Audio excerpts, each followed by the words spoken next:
High school football fans, Varsity Media is bringing exciting, exclusive content to you for the 2022 season.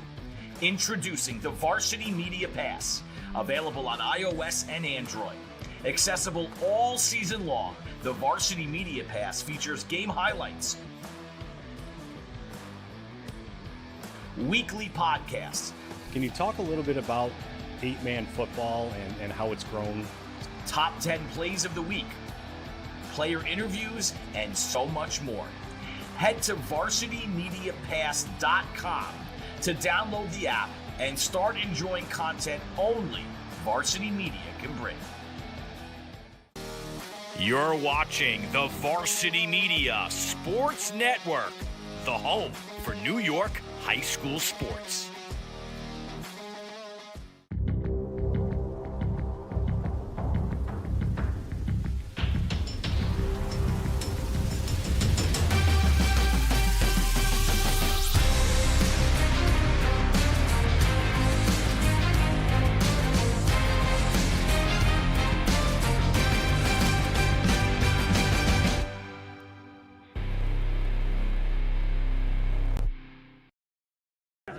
Hilton's a smoke, vape, and tobacco-free campus. Smoking, vaping, and the use of tobacco products is prohibited throughout the buildings and grounds, including the parking lots.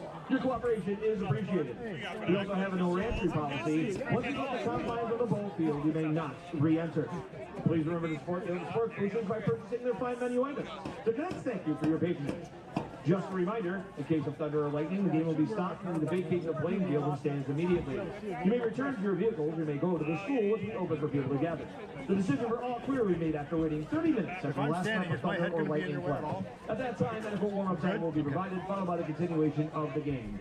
Also a reminder, no one is behind the team benches and entering any area of the playing field is strictly prohibited. And now it's time for our starting lineups. First, ladies and gentlemen, the Brighton Bruins.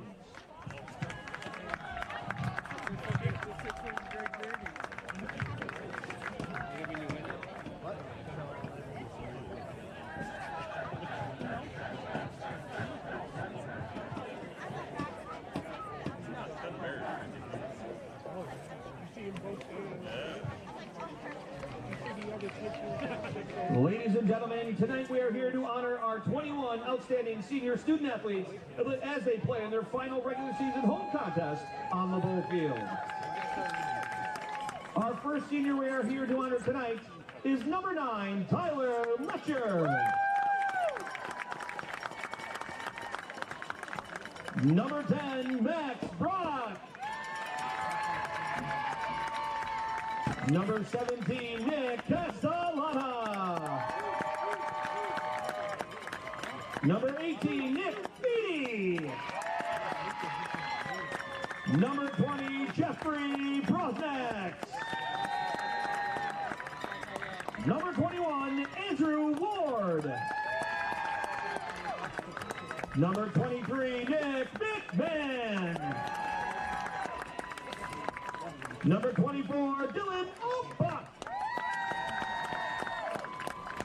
Number 25, Kamel Grayson. Number 37, Antonio Manillo. Number 45, Alex Richmond. Number 46, Luca Dodge. Number 49, Alex Pirro. Hello everybody and welcome to Hilton High School, the site of tonight's Section 5 Class A1 matchup between the host Hilton Cadets and the visiting Brighton Bruins. My name is Alex Brasky alongside Mike Rose for the Varsity Media Sports Network. Both teams coming at 5-1, a huge matchup this week in Class A1, a Thursday night matchup in Section 5, and a beautiful night for football. This is football weather, Mike. A little bit of rain departed right before the opening kickoff, and we're ready to go as the seniors being introduced for Hilton, and Brighton has already been introduced. What are you expecting from tonight's matchup? It should be a good one between two talented teams. Yeah, no doubt about it, Alex. Two very evenly matched teams, obviously equal in record so far. Hilton a little bit more explosive, averaging just over 10 more points per game, but the Brighton defense has been stout so far this year, holding opponents just 12 points per game, and that will be the matchup that I have an eye on tonight, is that Hilton offense against that Brighton defense. So here's a look at the common opponents for each side. Webster Schrader defeating both teams.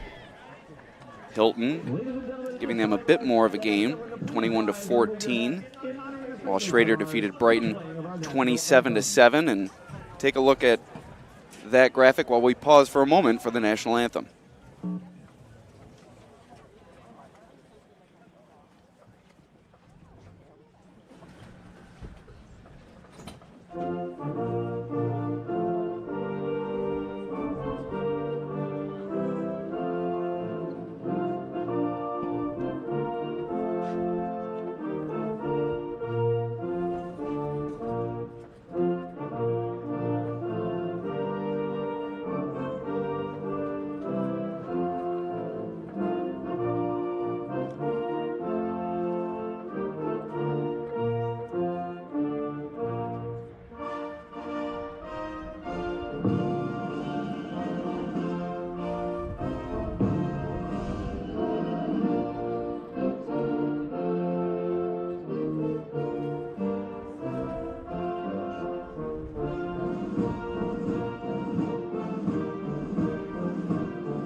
All right, so once again, Alex Brasky with Mike Rose for the Varsity Media Sports Network. Brighton in town to take on Hilton, two proud programs led by two proud head coaches. For the visiting Bruins, head coach Stephen Leon, a 54-40 career record in his 11th season as head coach of the Bruins.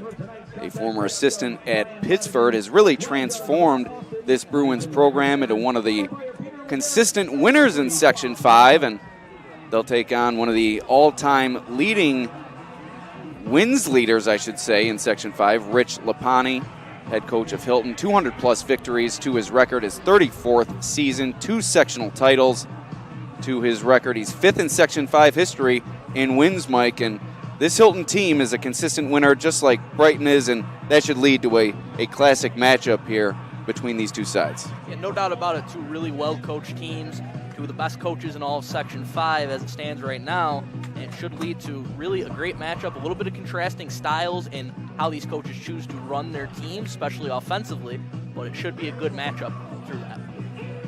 And we'll take you through a few of the key players for tonight's game, as you see a few of them out at midfield right now. And on Brighton's side, quarterback Tyler Martinovich in his first season as Brighton's quarterback. You see the stats right there. It's been quite a season for Martinovich, and you'll see a lot of him tonight as Brighton likes to throw the football.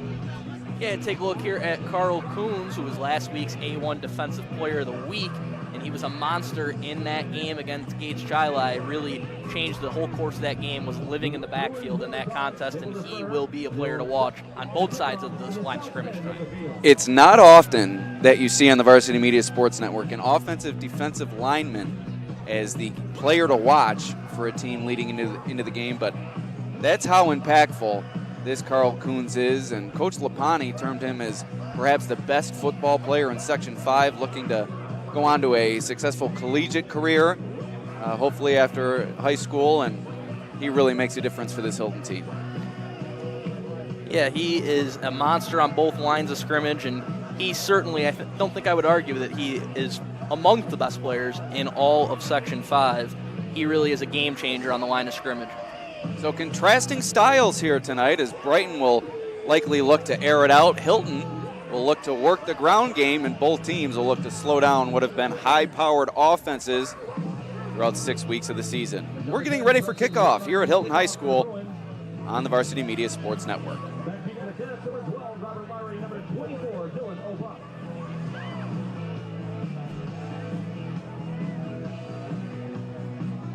Back to return for Hilton, Robert Lowry and Dylan O'Buck. They'll go to O'Buck as they kick away from Lowry, the speedy Lowry, but O'Buck showing good burst up the middle.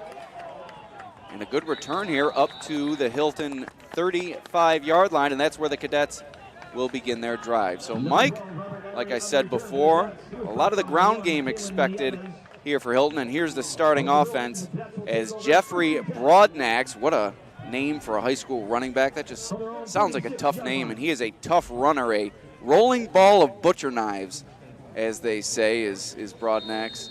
He's really a tough runner, as I said. Yeah, Broadnax will be the man to watch out of this backfield tonight. He'll carry a big load, and Colton Thorpe really effective using his legs as well at the quarterback position. This is an old school offense. They really like to run the ball. So here's Thorpe under center. Braden Pike, the up back.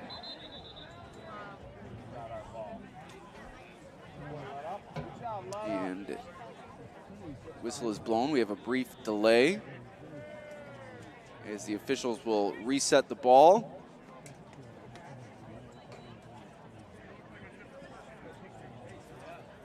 And we are ready to go. Broadnax, the deep back. Two men wide to the right. Thorpe hands it off to Broadnax. Short gain, about 4 yards. Works his way up to a 2nd and 6. Yeah, and you see big number 79 out there on the offensive line for the Cadets, and that is going to be where a lot of the running plays go, is behind him as we take a look at the Brighton starting defense, a defense that, as I mentioned, giving up just over 12 points per game on the season. So this is a really stout unit, and they're going to look to slow down this high-powered Hilton offense. Yeah, Kieran Hughes and Alex Miller, the leading tacklers for this Bruins defense. Broadnax stacked up near the line, wrapped up by a host of tacklers.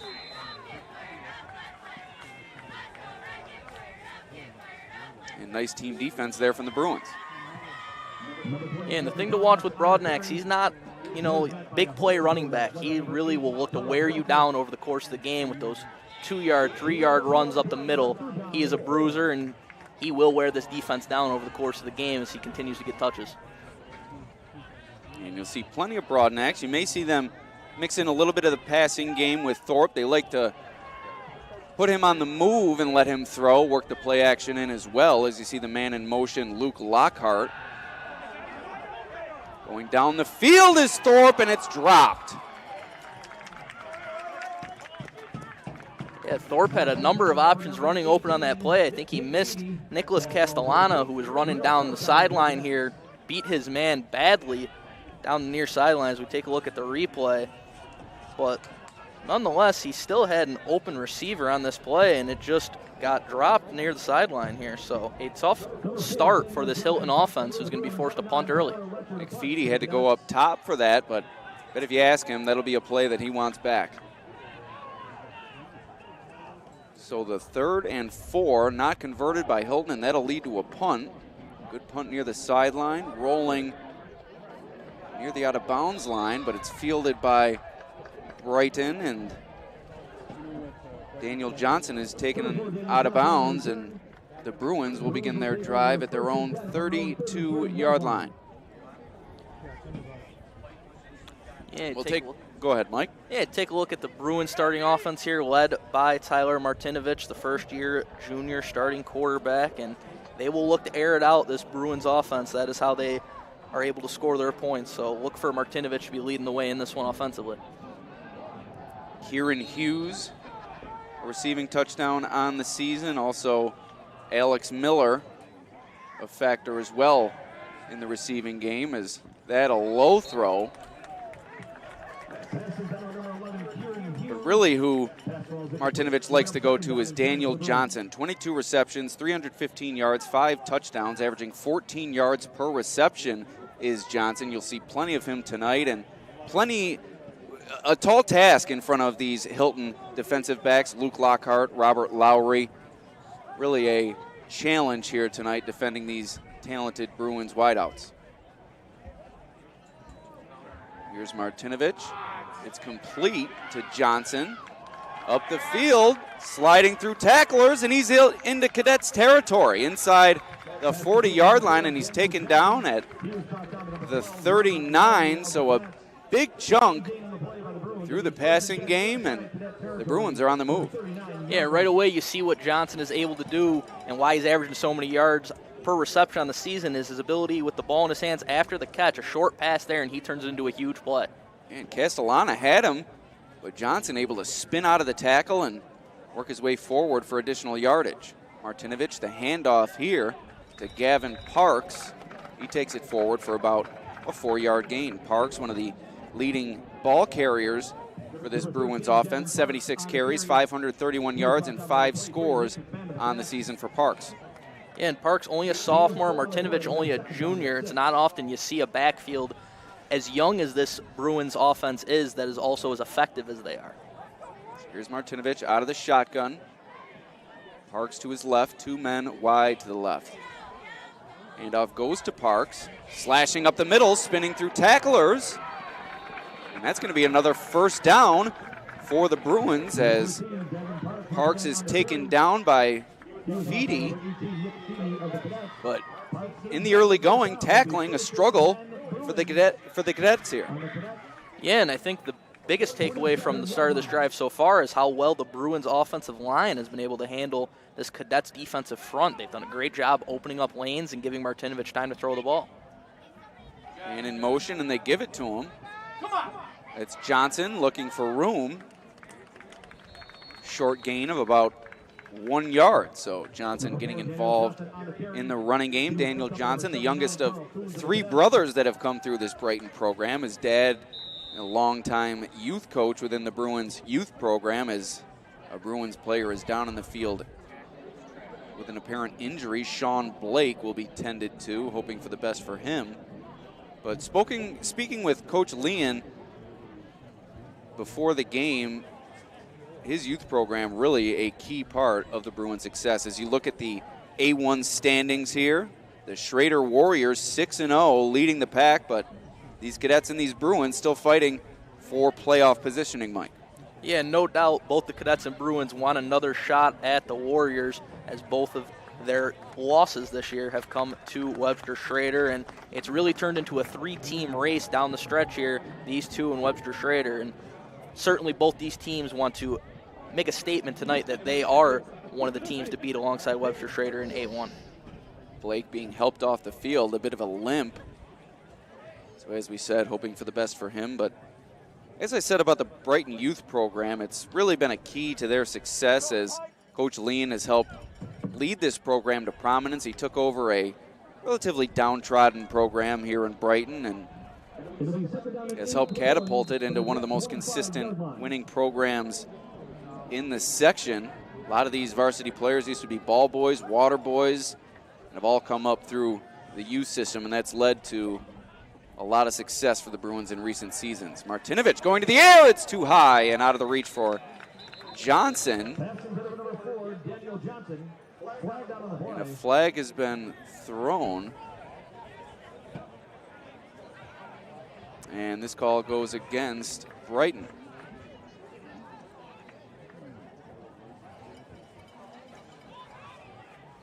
So look at this success under Coach Leon. Took over 11 seasons ago, and like I said, has really helped build quite the program here. 17-4 since the 2020 season, 9-1 last year. Made it all the way to the A1 championship game, and we could see the Bruins in the finals once again. Here's Martinovich out of the shotgun. Parks to his right, 3 men wide. Quick throw, complete to Hughes, who ran a quick slant, and that's going to be enough for a first down. And early this game, it looks like this offense for Brighton is really spreading out this Cadets defense, and it's been effective so far. They're finding a lot of space in the short passing game. Martinovich just taking what the defense gives them with these little curl routes underneath, and they're moving the ball right down the field in the red zone now. Thus far, Hilton has left its defensive backs playing off the receivers. We'll see if they go to a little bit of press coverage if the Brighton Bruins stick with that short passing game, as you mentioned, Mike. Short gain for Martinovich there, about 4 yards. Yeah, Martinovich using his legs there. We mentioned Thorpe's ability to use the legs for the Cadets offense. Martinovich not afraid to scramble as well. Both these quarterbacks, dynamic players through the air and with their legs. Great crowd here at Hilton for a Thursday night matchup.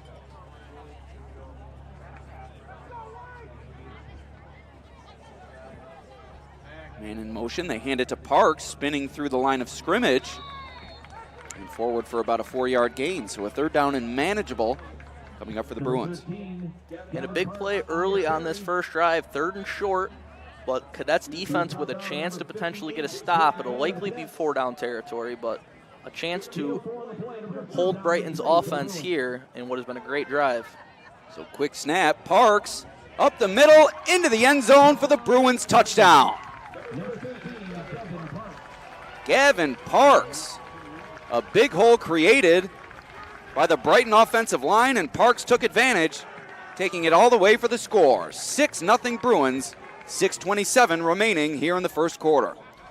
Yeah, what a great opening drive there by the Bruins, mixing the pass and the running game, had the Cadets defense on their heels the entire drive, and Parks pays it off with a nice rushing touchdown there on 3rd down.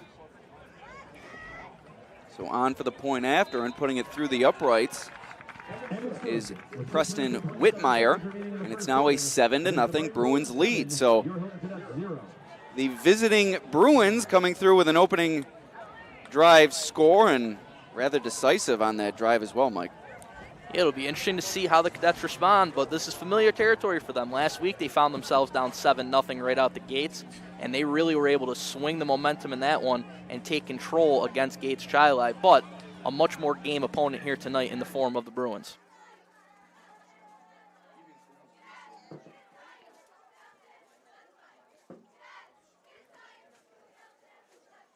So the Hilton cheerleaders trying to boost the spirits of the home crowd as they find their Cadets trailing 7-0, but Hilton about to take over here.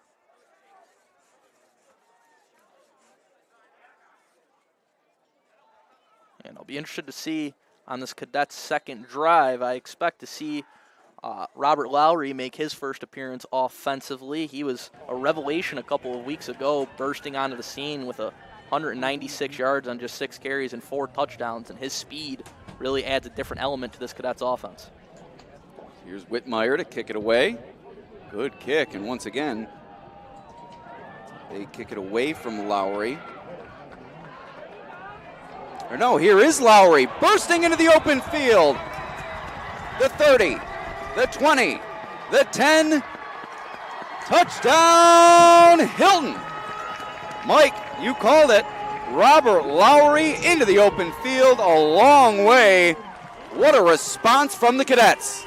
Yeah, Robert Lowry is a game breaker. That speed can completely flip a game, and you saw it right there on that kickoff return. They kicked away from him on the first one. They probably should have kicked away from him on that one, as he has completely flipped the momentum back in favor of the Cadets now.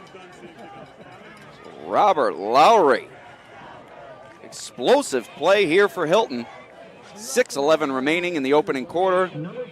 Now a 7-6 ball game. That return about 90 yards for Lowry. And the snap is botched, but Hilton takes advantage.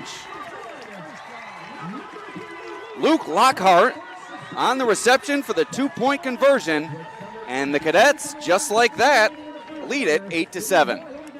And look at this play from Lowry, and boy, I had it wrong. That's about a 98-yard return for Robert Lowry. Yeah, and Lowry doing a great job just finding a seam up the middle, and once he found green grass in front of him, there was no catching him with his speed, as the Brighton defender could only watch there as he trailed him and was never going to catch up to Lowry.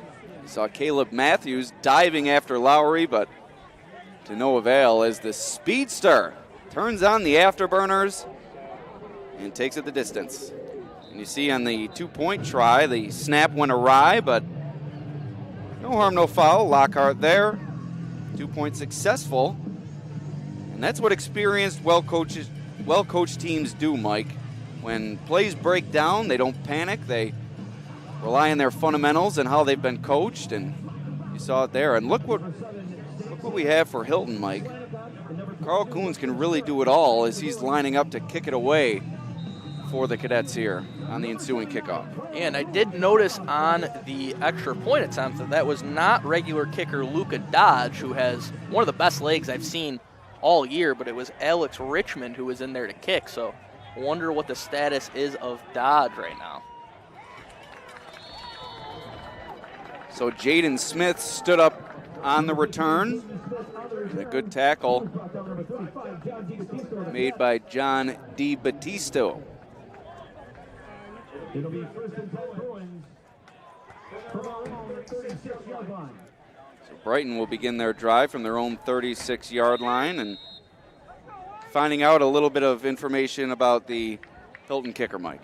Yeah, so Luka Dodge, also a soccer player, and he is playing in a soccer game this evening. A unique schedule, obviously, this year in Section 5 with these Thursday night games, so that's something that the Cadets are going to have to adjust to without their starting kicker. Parks on the run, about a 5-yard gain. Brighton continues to break off good yardage in this ground game that they featured early on.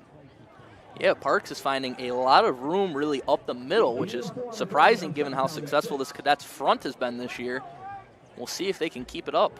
Martinovich fakes the handoff. Looking to throw, has a man low, and it's incomplete as it bounced off the turf. He was looking for Kieran Hughes across midfield, but it's incomplete. Martinovich had to throw a bit across his body there and didn't get enough on it. A wobbly throw, just a bit short. And the diving Hughes unable to scoop it before it made contact with the turf here at Hilton High School. Yeah, and that's a really tough throw for Martinovich, rolling to his left like that, having to come all the way across his body and just couldn't get enough on it. Martinovich out of the shotgun once again. Looking to throw, tipped up into the air. And a heady play from Martinovich there to just knock it down rather than go and try to catch it. You never know what can happen with that. He knocks it down, and here comes the punting unit for the Bruins. Good defensive stop made by the Cadets. Yeah, the Cadets building off the momentum that Robert Lowry's kickoff return gets them. They're thrown right back into the fire after getting the ball driven right down their throats on that first drive, and they respond with 3 and out.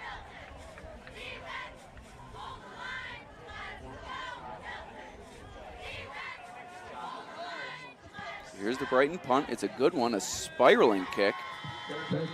And a fair catch made at the Hilton 37-yard line as Castellano was there. A flag has come out, and it's a personal foul going against Brighton. As you see the pink flags on the field this evening. Breast Cancer Awareness Month, of course. As you see the Cadets 5-0 since that season opening loss to Webster Schrader. Outscored their opponents 212-66. And that rushing game just really leading the way for Hilton this season. And look at that yardage. Yeah, just dominant since that stumble in week 1. And they have been out to prove a point about how good this team can be since then. And really, I mean, you see on this graphic here just what they've been able to do offensively and how dominant this running game has been. We're going to see it get another crack here. So Lowry in the huddle for Hilton to begin this drive.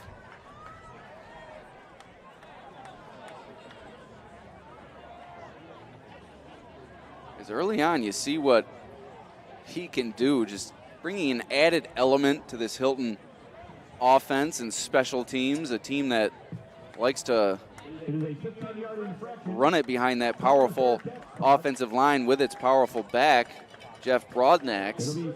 They also like to mix in Lowry, and you can clearly see why with the 98-yard return. Yeah, and as Lowry's played more and more, Broadnax has been asked to be a lead blocker at times, and it's a credit to him. He has bought in even as the go-to guy over coming into the season, but he's been a great job of lead blocking for Lowry. Here's Lowry taking the handoff, looking for room, doesn't find much. It's about a 3-yard gain.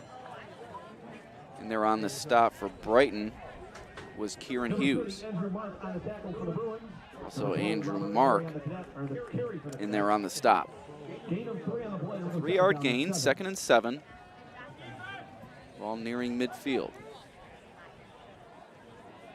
As you saw, the personal foul penalty that went against the Bruins on the punt really improved the Cadets' field position to begin this drive. Thorpe out of the shotgun. And not much there. There's a big tackle made by Carmelo Miranda. And Thorpe last week had nothing but green grass every time he carried the ball over 100 yards on just 3 carries, but on that one there was not much room to operate, so a big 3rd down now coming up for this Cadets offense. So 3rd and 5 at the Cadets' 48-yard line. And we'll spread it out a bit here as Thorpe remains in the shotgun. Looking to throw. Going deep. Has a man, but he underthrew him. Picked off. Daniel Johnson on the return. Across the 40, slips up and goes down at the 45. Defensive play made by Daniel Johnson on the underthrown ball from Thorpe. And you see it here.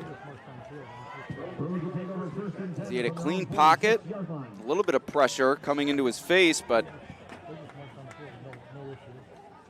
that ball is picked off by Johnson. And Johnson showing off his receiving ability, going up there and making a play on the ball, and then you see what he can do in that return there with the ball in his hands once again. We saw it offensively, translating it onto the defensive end as well. So you have to think that pressure there really factored into that underthrown ball. Is Martinovich on the run? And is this one picked off? No, it's dropped. Almost a great catch near the sideline by Luke Lockhart, but it's dropped. And the Bruins avoid disaster here. Almost an incredible interception on the sideline there for Lockhart, but unable to reel it in. Very tough play, obviously, but would have been one heck of an interception if he was able to reel it in. Here's Martinovich on the 2nd and 10, and here's the interception from Hilton. As you see the pressure as the completion to Johnson here, trying to see who created that pressure for Brighton on that play. Tough to tell, but Daniel Johnson with a big reception for the Bruins, and the ball now into Hilton territory. Yeah, Johnson with a really nice play. Once again, short completion and able to create after the catch and churn out another big play for the Bruins offense. Looked like Thomas Welker on the pressure there for Brighton that led to the interception for Johnson. So great play from Welker leading to a takeaway for Johnson, and now Johnson with a big reception to bring Brighton into Hilton territory, but an incompletion there with the Bruins facing 2nd and 10, 3:13 remaining in this opening quarter.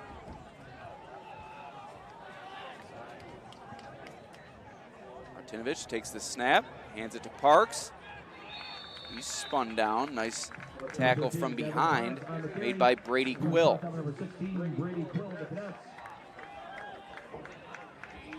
Quill, a star last week. He had a pick 6 in their Cadets win last week, and making a nice stop there to bring up 3rd down. And the pink flag flies. And it's a false start. No, offside going against Hilton. What'd you see there, Mike? You think that movement on the other side? I thought it was a false start from up here, but obviously the officials got a much better vantage point than we do down on the field. 1st and 10, Martinovich rolling right. It's complete. Nice catch made near the sideline. And looked like that was Thomas Welker on the catch. So contributing both defensively and offensively here is Welker. Yeah, Welker, the big tight end, making a nice catch there, showing off the soft hands. Brighton going quickly. Parks takes the handoff into the open field. Touchdown, Bruins. Gavin Parks with his 2nd score of the game. And Brighton regains the lead. It's now 13-8 with 2:13 remaining in the first quarter. Another decisive drive put together by this Bruins offense. And it all started with the interception from Johnson. Yeah, defense leading to offense, create a turnover, and then a great drive by the Bruins offense, moving right down the field. And Parks has just had all kinds of room to run up the middle tonight. Brighton going for two. The handoff to Johnson, running wide, spinning into the end zone. But he was stopped short. Strong defensive play there from the Hilton defense. As you see here on the Parks touchdown, relatively untouched up the middle. And into the end zone, the celebration, and why not, as the Bruins retake the lead. Yeah, second touchdown of the game for Parks, and you saw in that replay bursting right by Carl Coons, who was in the backfield but unable to get there in time to prevent Parks. But that 2-point conversion there, Alex, that we're taking a look at here right now, Johnson unable to get into the end zone on this wide sweeping play.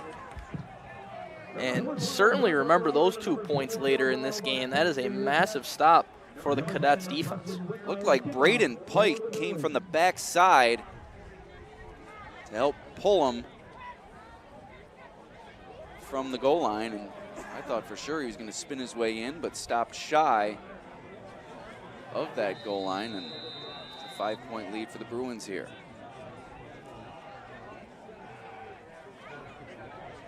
Whitmire set to kick it away. Bouncing ball to O'Buck.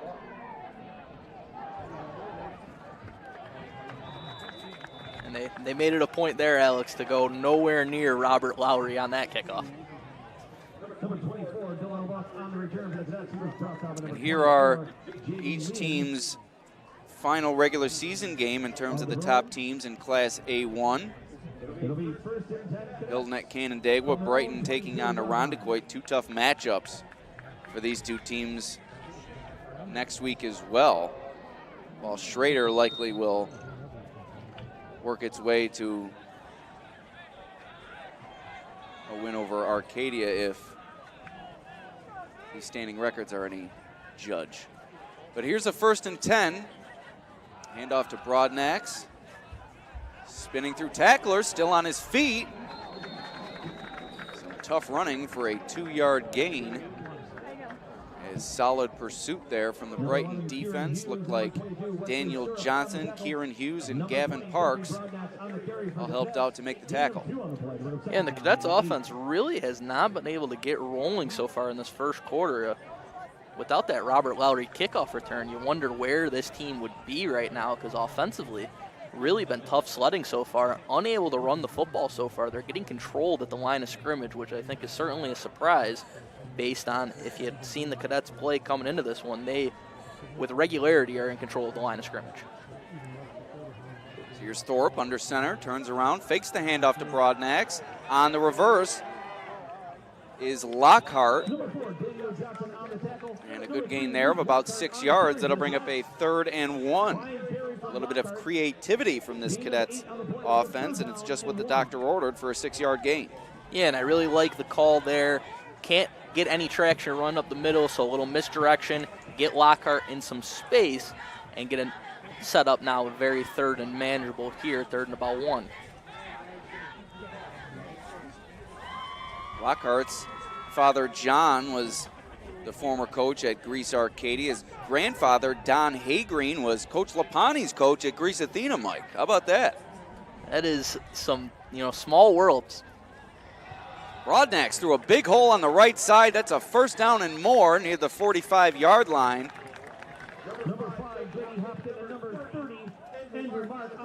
Hopkin and Mark in on the tackle for the Bruins, but a big gain for Broadnax. And look at that hole created in part by big number 78, Carson Nowacki. And Broadnax as good. Excuse me, 79. His jersey was bunched up. That was Coons.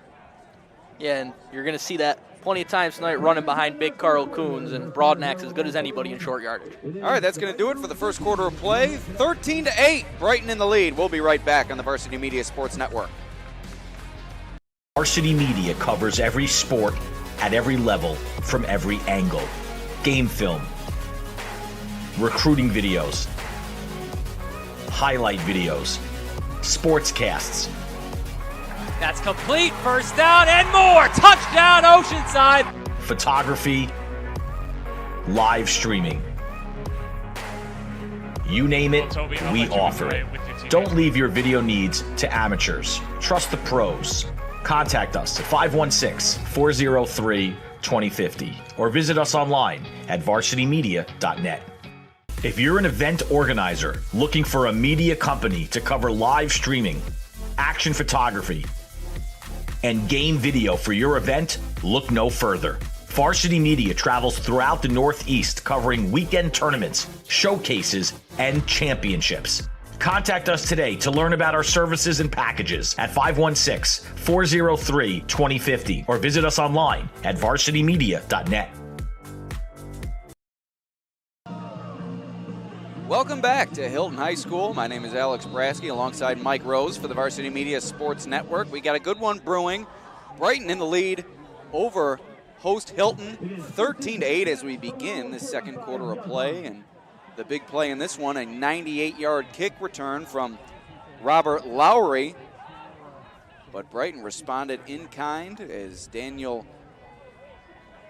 Gavin Parks, on his second touchdown of the game. And then Daniel Johnson stopped on the 2-point try, so we sit at 13-8. Thorpe turns around, hands it to Broadnax. Another big hole created off the right side, and you have to believe that's Coons doing his work, Mike. Yeah, we're starting to see now the Hilton offensive line get downhill. And look at this return from Lowry. And what you saw on the kick returns for Hilton, they opened with O'Buck returning on that left side on your screen, but on the second kickoff, they moved Lowry to the left side because they noticed Brighton trying to kick away from Lowry, and I don't think Brighton noticed that Hilton had made the switch, and that led to Lowry taking the kick and going 98 yards for the touchdown. You saw Brighton's most recent kick go back to O'Buck. Yeah, and maybe a small error for Brighton that they paid dearly for with Lowry taking it to the house. Broadnax trying to fight his way through the line, near the line to gain. And we'll see where they mark it, whether they give him the left foot or right foot spot. And it looks like it's going to be just enough for a first down. So Hilton into Brighton territory, ball at the 45-yard line as the Cadets forging another drive here that they hope ends with points.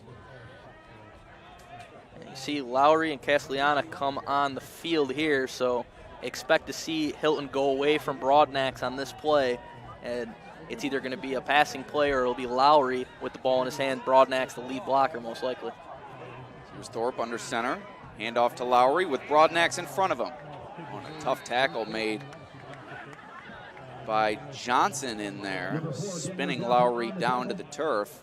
That's a solid gain on first down for 5 yards, and Mike doing his best Tony Romo impression, calling out the play before it happens. Wow, Mike, you're quite the impressive young man. I try my best here to let you know what I'm seeing out here, but when Lowry is in the game, they don't like to waste his snaps offensively. They like to get the ball in his hands as much as possible while he's out there. Now Lowry the deep back with Pike in front of him, Thorpe under center.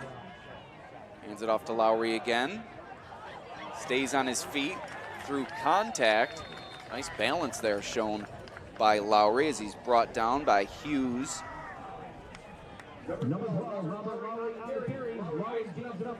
That's going to be enough for a first down for Hilton. Yeah, you see Lowry, we talk about the speed, but they'll run him in between the tackles just like they will Broadnax. And, you see there, able to maintain his balance, able to run in between the tackles effectively. Not just a speed back. And look at this Hilton offensive line pushing the Brighton defenders yards down the field. You saw Jake McMahon and Coons about 8 yards downfield on that play. Broadnax takes the handoff. running behind Coons and McMahon, and that time you saw Giovanni Mattioli and Michael Heiss about 15 yards downfield, driving a Brighton defender into the secondary. Yeah, this Cadets offensive line are people movers. They start getting downhill, and it is going to be a long night for your defense if they're able to do so. And right now, they're starting to get rolling after a little bit of a slow start. And in the center of it all, you have Anthony Letta, just an impressive bunch up front for the Cadets. And they are relentless, this offensive line. Thorpe back to throw, connects with his man, it's complete to Castellana, excuse me. And that's a first down for Hilton. So another productive drive here for the Cadets. We'll see if it ends in success with what they hope is a touchdown. Yeah, no doubt about it. You see Thorpe, when Thorpe does drop back to pass, it is Castellana who he looks to more often than not. The big receiver, senior on the outside, is the preferred target in this passing game. Hand off to Broadnax.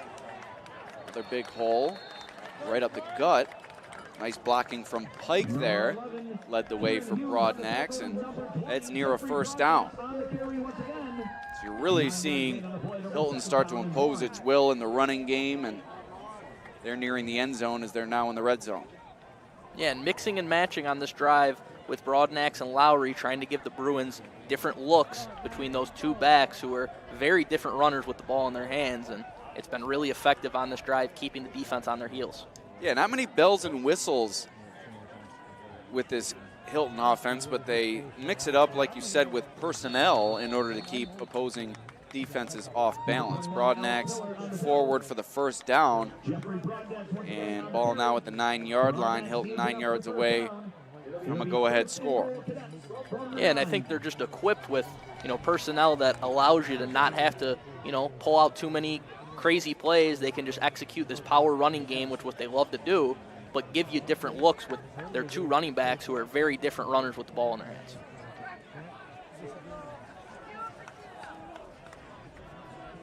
And you see them both in the game now, so once again, I would expect this ball to go to Lowry. Heavy backfield. Lowry diving toward the 5. And that's where he's brought down after a gain of about 4.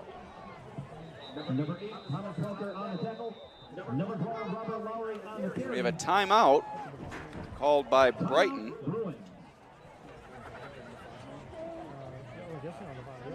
And we'll send it to a quick break. Here on the Varsity Media Sports Network, 13-8, the Bruins in the lead over the Cadets. High school football fans, Varsity Media is bringing exciting, exclusive content to you for the 2022 season. Introducing the Varsity Media Pass, available on iOS and Android. Accessible all season long, the Varsity Media Pass features game highlights, weekly podcasts. Can you talk a little bit about 8-man football and how it's grown? Top 10 plays of the week, player interviews, and so much more. Head to varsitymediapass.com to download the app and start enjoying content only Varsity Media can bring. All right, here we go. The Cadets from the 5-yard line. Thorpe under center. The heavy set once again. The wishbone formation. Handoff. Broadnax powering his way across the goal line for the Hilton touchdown.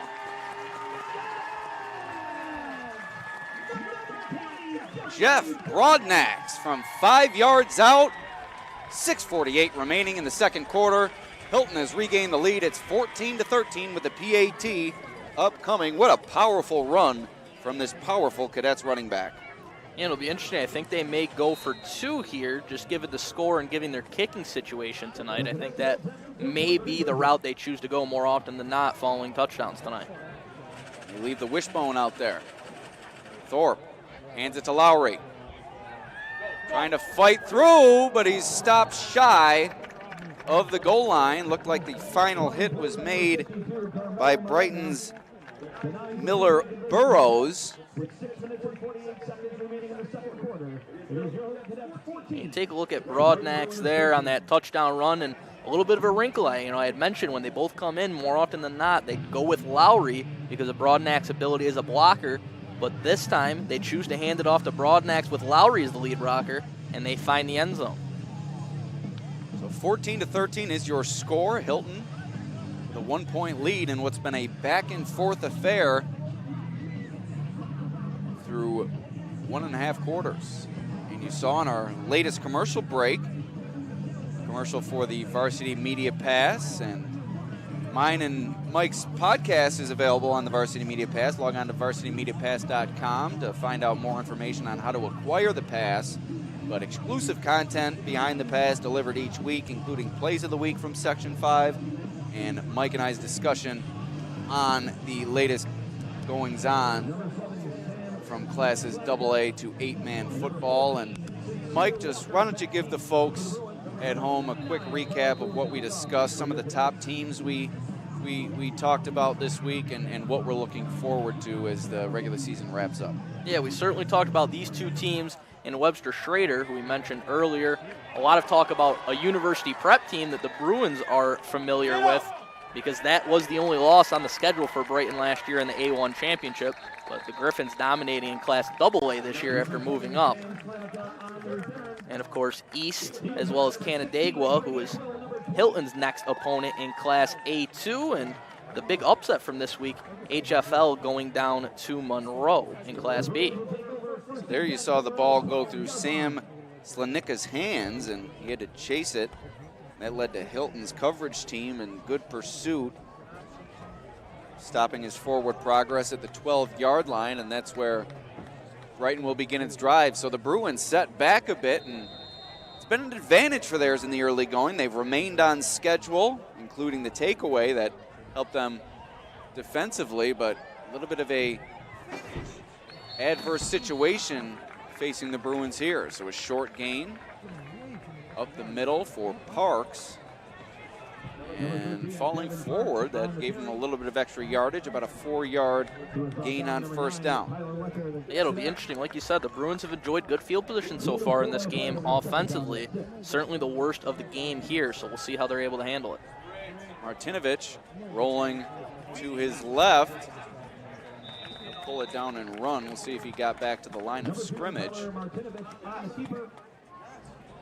Looks like no gain on the play, and that is where they'll mark it. 3rd and 6 now, Alex. A big play. The Bruins need a conversion here, or they're going to risk having to punt it back to a Cadets offense that's really starting to find a rhythm with potentially good field position. In a 1-point game in the second quarter, field position certainly going to play a significant role throughout this game. Through the hands of Martinovich's intended target, looking for Hughes, and it falls incomplete. That brings up 4th down, and the Bruins will be forced to punt. So Martinovich going quickly through the hands of Hughes, incomplete, and perhaps he heard footsteps there as a good hit delivered by the Hilton defender Tyler Letcher. Here are the Bruins set to punt it away on 4th down. Another spiraling kick. Another fair catch called for by Castellana. So the Cadets begin their latest drive inside Bruins territory, and they look to add to their lead here. Yeah, and you see how big that muffed kickoff plays in now.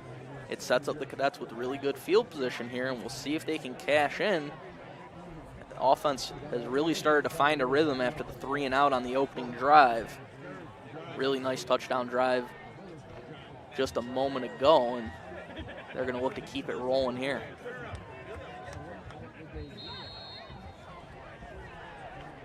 So here's Broadnax, the deep back. They hand it to him.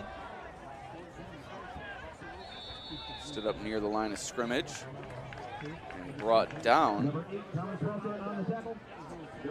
by Parks and Welker. So an update from another Class A1 game.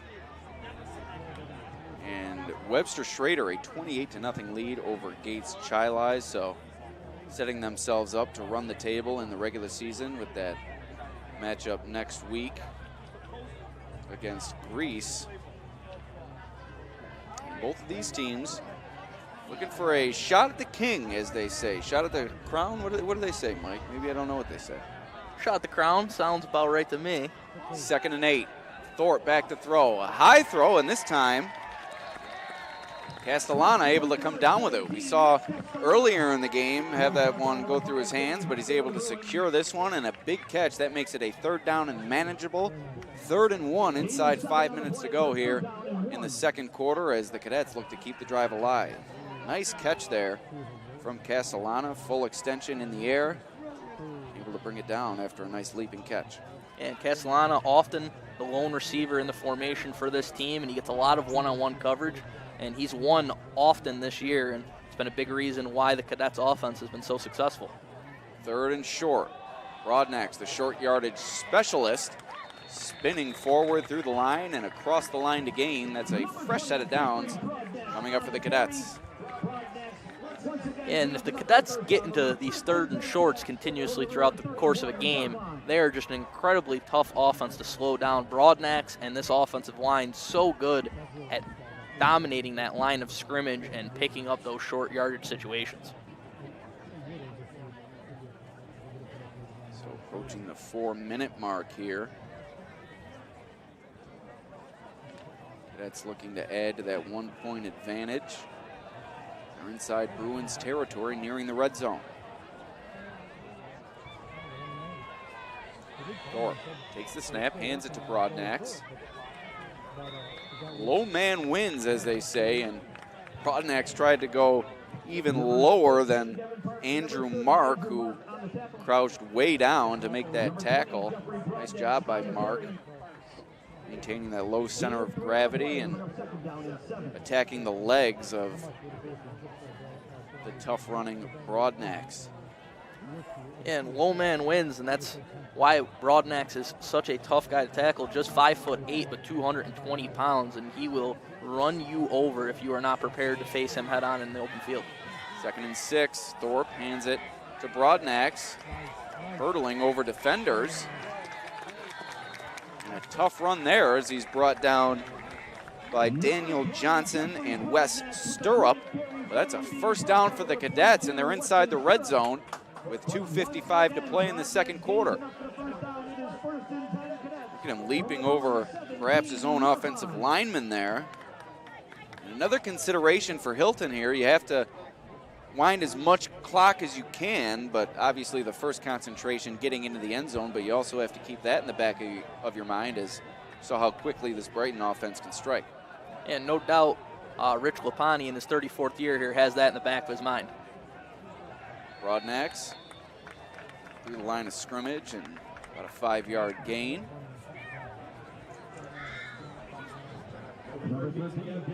Second and 5 coming up. Gavin Parks in on the stop for the Bruins.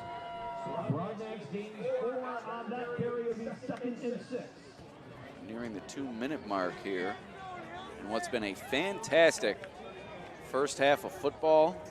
2 5-1 teams, and they're proving their worth here tonight. Thorpe under center. Hands it off to Broadnax, forcing his way forward inside the 5. Broadnax, he doesn't care who's in front of him. His own teammates, defenders, he'll put that shoulder down, and you saw it there, a little bit of a forearm shiver. As you see the replay, Broadnax threw the Brighton defender. Oh my goodness, took a Hilton blocker with him, a friendly casualty there, but Broadnax, what tough running, and a Brighton defender is down injured, so we hope for the best for him here. Late in the season, a lot of bumps and bruises on these players, a lot of players playing through different ailments, and I've already seen 2 Brighton players go down here tonight. I'm sure who this one is. get a number for you as soon as we can. You take another look at the A1 standings. Looks like Schrader will improve to 7-0. Hilton and Brighton fighting for a chance to improve to 6-1. But as Mike stated in the pregame, it appears to be a 3-team race in A1. Spencerport with an outside chance of making some noise with talented running back Cam Mesh, who recently returned from injury. As we see the injured player for Brighton, Grady Hopkin, come to his feet, and he's slow to make his way off the field as well. So hoping for the best for both players who have gone down for a period of time here for the Bruins. Both have made their way off, but with the help of coaches and trainers. So certainly not the sight that you like to see here in the first half, but going to get back to action as Hilton is nearing the end zone. About 4.5 yards to go to reach pay dirt for the Cadets here, and they'll have a 1st and goal, 4 downs to do so. Coach Lapani out there talking things over with his offense during that stoppage in play. The most experienced coaches in Section 5, and he's had his team well prepared thus far this evening. Thorpe hands it to Broadnax. Contacted in the backfield. I think he made his way back to the line of scrimmage, but a nice defensive play made by Alex Miller. And interesting here as the clock ticks towards the 1 minute mark, that may end up ultimately playing to the advantage of the Cadets, using some more clock here. If they are able to punch it into the end zone, it's going to leave the Bruins with a lot less time to work with to potentially answer before the break. Time now under 1 minute to play in this second quarter, and you see on the sideline Alex Richmond, the backup kicker for Hilton, warming up. Broadnax contacted near the line and brought down before reaching the end zone. A host of tacklers in there. Once again, Jeffrey Broadnax on the carry. No gain on the play. We're up 3rd and goal. No gain, 3rd and goal. So the Bruins defense standing tall, and we're now inside 30 seconds remaining in this opening half. And still plenty of time for the Cadets to get these final 2 plays likely off. I think they're going to call a timeout here and try and get their best play here for this 3rd and goal. That's Hilton's first time out of the half. They have 2 remaining. We'll see if they use all 4 downs to their advantage here. If they do bring on the kicker, if they are to fall shy of the end zone once again on 3rd down. Got to believe, especially without Dodge in the lineup tonight, that it's 4 down territory here, and you trust in this dominant running game and your big offensive lineman to punch this one in here before the half. So 2 high-scoring offenses, and they've proved as much here in this opening half. Brighton averaging 27.5 points per game. Hilton averaging 37.5 points per game. Both teams holding their opponents under 15 points per contest. Doesn't look like either team is going to be held under 15 tonight, but both teams certainly approaching their respective averages. You see the stats here. 7.5 yards per play for each squad. And both teams have been paced by their running game. Yeah, and Hilton, the most points they've given up in a game this year was the 21 to Webster Schrader. Other than that, everyone has been held under 14 points until last week when Gates Chili was able to tack on a lot of touchdowns late in that contest against the reserves of Hilton. 20 seconds remaining in the opening half. Hilton looking to add to its lead. Thorpe on the sneak, pushed from behind by Pike into the end zone for the Hilton touchdown. The Cadets increase their lead. It's now 20-13. 16 seconds remaining in the second quarter. And it looks like Hilton will go for 2 once again.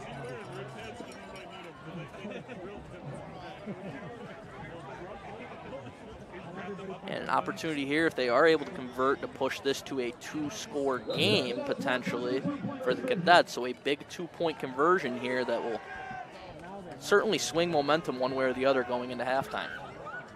Thorpe looking to throw, has a man, throws it behind him, but great adjustment to make the catch and convert the 2-point try. Luke Lockhart, great concentration, great hands on the adjustment, comes up with a big catch, and Hilton now ahead by 2 possessions. It's a 9-point advantage, 22-13, with 16 seconds remaining in the second quarter. What a catch made by Lockhart.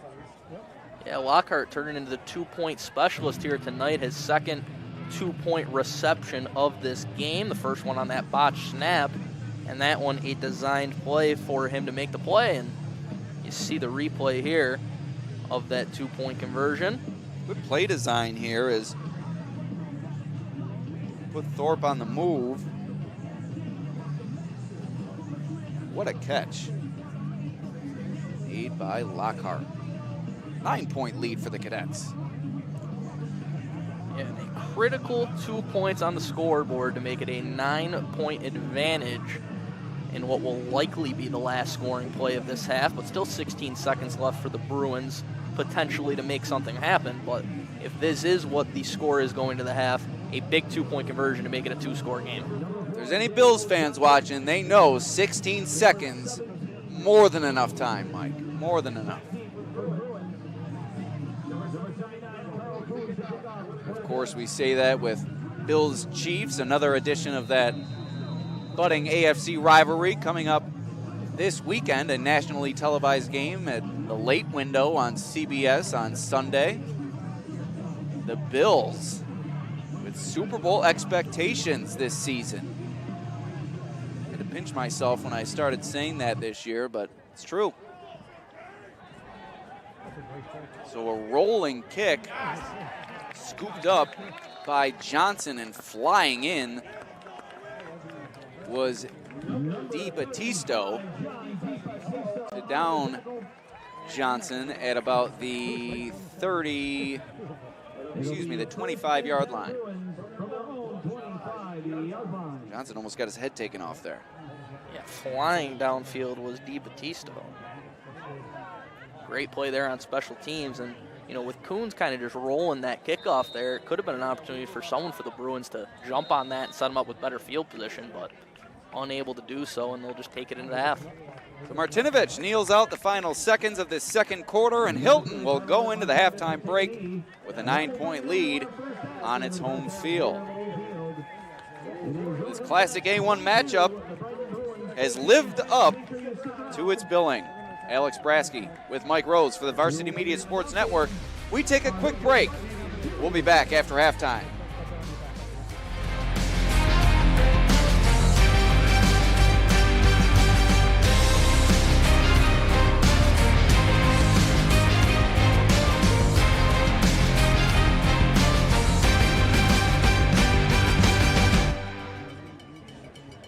Varsity Media covers every sport at every level, from every angle.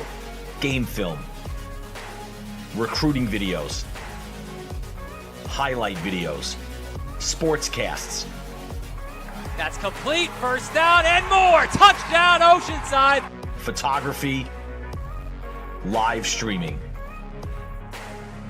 You name it, we offer it. Don't leave your video needs to amateurs. Trust the pros. Contact us at 516-403-2050 or visit us online at varsitymedia.net. High school football fans, Varsity Media is bringing exciting, exclusive content to you for the 2022 season. Introducing the Varsity Media Pass, available on iOS and Android. Accessible all season long, the Varsity Media Pass features game highlights, weekly podcasts. Can you talk a little bit about 8-man football and how it's grown? Top 10 plays of the week, player interviews, and so much more. Head to varsitymediapass.com to download the app and start enjoying content only Varsity Media can bring.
If you're an event organizer looking for a media company to cover live streaming, action photography, and game video for your event, look no further. Varsity Media travels throughout the Northeast covering weekend tournaments, showcases, and championships.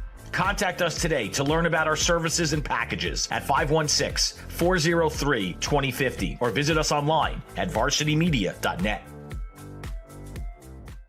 For the best action shots and the best angles, look no further than Varsity Media. Our experienced photographers capture your athletes' best moments right from field level. Plus, we offer great keepsakes like bobbleheads, posters, plaques, and prints. For more information about Varsity Media's photography services, contact us at 516-403-2050 or visit us online at varsitymedia.net. Looking for a great way to commemorate this season's sectionals? Section 5 Athletics is excited to work with Mugs & More to offer a variety of apparel options for each sport and each season. Items include graphics specifically developed to feature the sport and year, including items such as hoodies, hats, pants, and more. Apparel for each season is available for a limited time, so don't miss your chance. Visit section5.org/mugsandmore to see the many options and place your order today. If you're interested in staying involved with the sports you've enjoyed over the years, we may have an opportunity for you. Section 5 Athletics is currently looking for officials for several sports.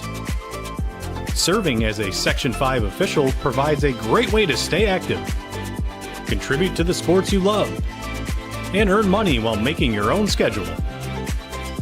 Visit section5.org/officials for more information and to express your interest. Looking for a great way to commemorate this season's sectionals? Section 5 Athletics is excited to work with Mugs & More to offer a variety of apparel options for each sport and each season. Items include graphics specifically developed to feature the sport and year, including items such as hoodies, hats, pants, and more. Apparel for each season is available for a limited time, so don't miss your chance. Visit section5.org/mugsandmore to see the many options and place your order today. If you're interested in staying involved with the sports you've enjoyed over the years, we may have an opportunity for you. Section 5 Athletics is currently looking for officials for several sports. Serving as a Section 5 official provides a great way to stay active, contribute to the sports you love, and earn money while making your own schedule. Visit section5.org/officials for more information and to express your interest. Varsity Media covers every sport at every level from every angle. Game film, recruiting videos, highlight videos, sportscasts. That's complete. First down and more. Touchdown, Oceanside. Photography, live streaming. You name it, we offer it. Don't leave your video needs to amateurs. Trust the pros. Contact us at 516-403-2050 or visit us online at varsitymedia.net.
Hello, everybody, and welcome back to Hilton High School, the site of tonight's Section 5 Class A1 matchup between the host Cadets and the visiting Brighton Bruins. The Cadets lead it by a score of 22-13 as we get set for the third quarter of play. Alex Brasky and Mike Rose with you, here to take you through the final 24 minutes of action. Mike, why don't you tell the folks at home how we got here and each team scoring plays throughout the first half. Yeah, the Alex game started off with a great drive by the Bruins, which was capped off by a short touchdown run by Gavin Parks to make it an early 7-0 lead. You see there, and then that was followed up on the ensuing kickoff. Robert Lowry taking it from almost his own end zone, able to find a lane and take it all the way to the house after the Cadets were able to move him around on that kick return game. He's able to take it all the way back, and on that extra point try, it ended up having to be a botched hole turned into a 2-point conversion, so it was 8-7. The Cadets taking an early lead there in the first quarter, as Castellano was able to make a nice play there, scoop it up, and find Lockhart in the corner of the end zone. The Bruins responded with another great drive that was once again capped off by Parks, finding the end zone up the middle and finding a ton of room to run early in this game was Parks, and you see him scamper into the end zone there to push his team back in front. But it was big Jeffrey Broadnax who would answer for the Cadets as his short touchdown run put his team back on top. Their 2-point conversion attempt was no good. And then just before the break, with just 16 seconds left in the first half, it was Colton Thorpe on a quarterback sneak from in tight to put the Cadets lead up to 9. And you see here the 2-point conversion, Thorpe finding Lockhart, who made a great adjustment on that ball. And so that got us to our score, 22-13, Cadets on top as we start this third quarter of play. So Coons kicks it off for Hilton, and Brighton on the return, a ground ball picked up and carried forward by Kieran Hughes to the Bruins' 35-yard line. That's where they will begin their drive. 1st and 10 as they look to make their way back from this limited deficit here. So we saw Brighton feature the running game in that first half, mixed in the passing game as well. Didn't have much trouble moving the ball, but really couldn't stop Hilton outside of that opening drive. What do you see as the keys to the game here in the second half, Mike? Yeah, I'd like to see them get their passing game opened up just a little bit. We didn't see a ton of room to operate. It was a lot of short passes and running plays, so we'll see if they can get some more explosive plays in the second half. Hand off to Gavin Parks. Good hole created by the Bruins offensive line. You see number 77, A.J. Rozignol, also Toby Martin up front, Val Kontratenko, Jamin Close, and Sean Blake. That's the Bruins front, and they've done a nice job here tonight as the handoff goes to Parks, and that time the Hilton defensive front winning and stopping Parks after a gain of about a half yard. Mike, what are your impressions of this Bruins offensive line? We knew coming in the talent on the Cadets front on both sides of the ball, but Brighton has really handled itself despite having only one offensive lineman with starting experience prior to this season. And you see Carl Coons blowing up that play on the replay there, but overall the offensive line I think has done a really nice job for the Bruins. They've been able to create some nice lane for Parks to run through, and it's no small task against this Cadets front. Martinovich fakes the handoff, going over the middle, and it's incomplete. As hit hard near midfield was Martinovich intended target, and he remains down and appears to be injured on the play. Not sure who that is as you see the replay here, and it looks like it's Thomas Welker, who went down low to make that catch and was folded up from behind. As you see Coach Lapani out there to check on him as well. Hoping for the best for this young man. We've seen a few too many injuries here tonight, Mike. That's the unfortunate part about this physical game that is football. Yeah, no doubt about it. And a scary play there over the middle, and hope Welker is okay. But, like you said, a physical game and two very physical teams, so just the nature of what happens sometimes in these games.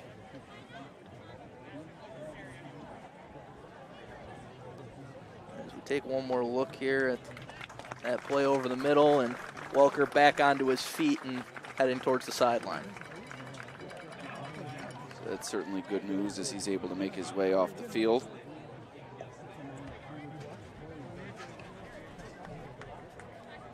But a fourth down coming up for Brighton, and they will punt it away. Is coming on to do the honors is Preston Whitmire. So Hilton with a chance to add to its lead here to begin the second half, awaiting the punt from the Bruins. Good snap. Another good kick, spiraling toward the 30, and it takes a Bruins bounce out of bounds at the 22. Goes out of bounds at the 22-yard line. It'll be first and 10 Cadets from the 22-yard line. Fans. So a good punt, and Hilton will take over. Long way to go as they lead it by 9. 10.5 minutes to go here in the third quarter. And a big drive upcoming here for the Brighton defense, who does not want to let this game get out of hand. Already trailing by 2 scores, trailing by 9. Right now it's time for this vaunted Bruins defense to step up and get a stop for this team.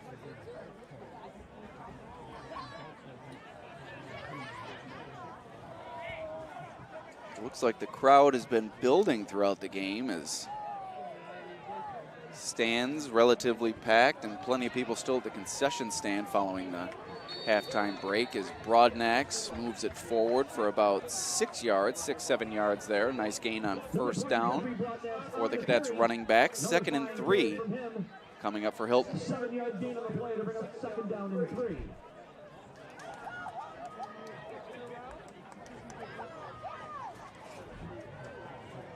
Yeah, nice run there on first down by Broadnax, and looking to just continue to wear down this Bruins defense. I mentioned it early in this game. That's the kind of style the Cadets want to play, is wear you down, lean on you. 2nd and 3, Broadnax diving forward. Nice tackle made there by Gavin Parks, first one there. But that's going to be a first down for the Cadets as the chains move. Another fresh set coming up for Hilton. Yeah, Broadnax just a chain moving back, just time and time again churning out those yardage here for the Cadets offense. And right now you're starting to see the effects that this Hilton offense can have on a defense as this Bruins team is starting to be pushed back more and more with every running play here. Thorpe out of the shotgun, takes it himself, dodging Parks, who burst into the backfield. Another nice defensive play made by the Bruins defensive back, but that's a gain of 2. The positive play for Hilton. That's another point of note here tonight. Not many negative plays for the Cadets, and that's another sign of a well-coached team, well-disciplined team that pays attention to the fundamentals. Not many penalties, not many negative plays yardage-wise, so it's really been a successful night for Hilton thus far, outside of the lone turnover. They've really been pushing the ball in the right direction throughout this game. Yeah, and like you said, that's a credit to this staff led by Rich Lapani, who been around a long time, 34th year here at Hilton, and he does a great job instilling those principles into this team of really just making sure they don't beat themselves, and they do a great job of staying disciplined and just continuing, like you said, to stay on on time on their drives and not fall behind the sticks. Thorpe, handoff to Broadnax.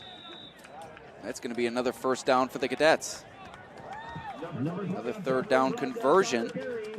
We talk about that Hilton coaching staff, also made up of Andy Foreman, Todd Scatia, Elijah Towner, Tony Streb, John Crumley. They do a great job here in Hilton year in and year out, looking for that elusive sectional championship that's eluded them over the years, but they've had no shortage of success here. They make it to the finals often. They make it to the semifinals seemingly every season.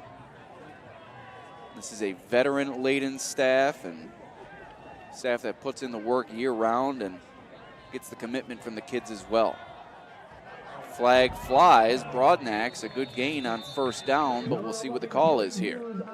It looked like it was in the area of holding, and right as we're giving credit to how this team, staying disciplined doesn't beat themselves, they're going to get backed up.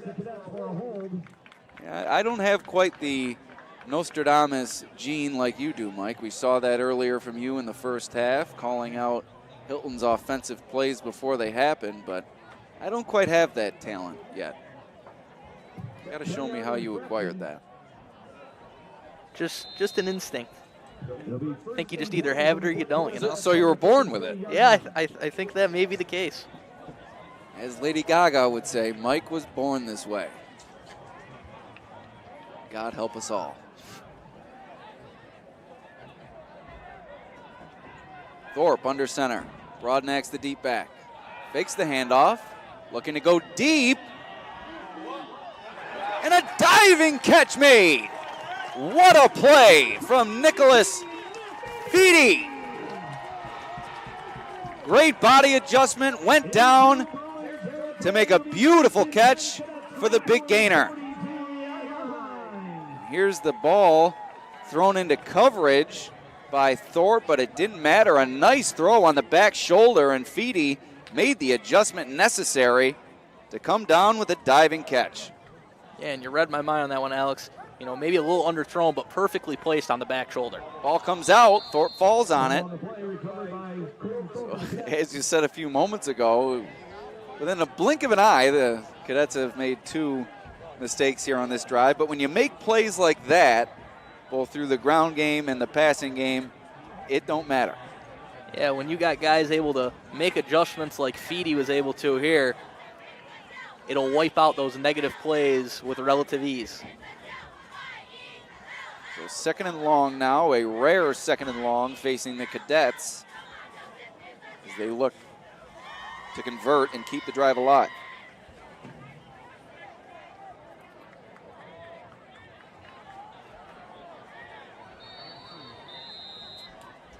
Mike, we already talked about the Bills, but another Buffalo team in action tonight as we have a timeout on the field. The Buffalo Sabres, their season opener tonight, and they've gotten off to a hot start. Rasmus Dahlin recently put them ahead 2-1 over the Ottawa Senators in the second period. And then J.J. Peterka also recorded his first NHL goal. That was the Sabres' first goal of the night. And there was some talk about whether Peterka was going to be active tonight or whether it was going to be veteran Vinny Hennestroza. So here's a quick promo for next week's broadcast here on the Varsity Media Sports Network. Another big one, McQuaid taking on Victor at McQuaid. Start time 7 p.m. Join our esteemed staff here at the Varsity Media Sports Network, Chris Van Kampen and Joel Balthaser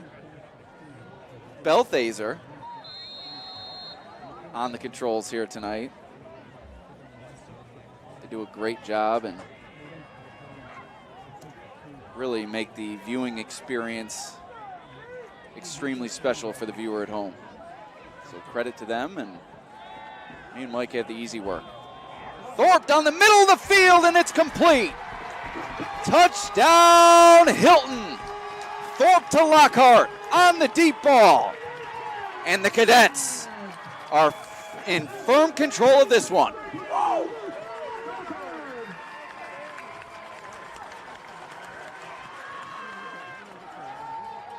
And listen to this crowd. Their Cadets have taken a 15-point lead on the bomb from Thorpe to Lockhart. That's about as easy as it gets, Mike. Yeah, just a straight drop back there. Good little pump fake, and Lockhart just able to beat what was really triple coverage downfield, got by everybody into the secondary, and walks into the end zone where he has made a living tonight. Two-point conversion catches, and now a touchdown on the board for Lockhart. And how about the blitz pickup from Jeffrey Broadnax on that play, just obliterating the pursuing Brighton defender in the backfield and allowing his quarterback to step up and make that throw as the 2-point try is no good. And look at this blitz pickup from Broadnax.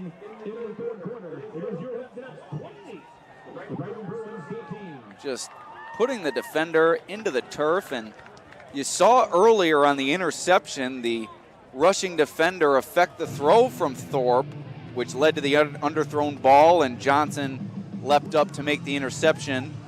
But this time, Broadnax making the difference, and perhaps a solid adjustment there from the Hilton coaching staff, leaving an extra blocker in, and it made a huge difference as Broadnax erased the defender and allowed Thorpe to step up and make a perfect throw to hit Lockhart in stride.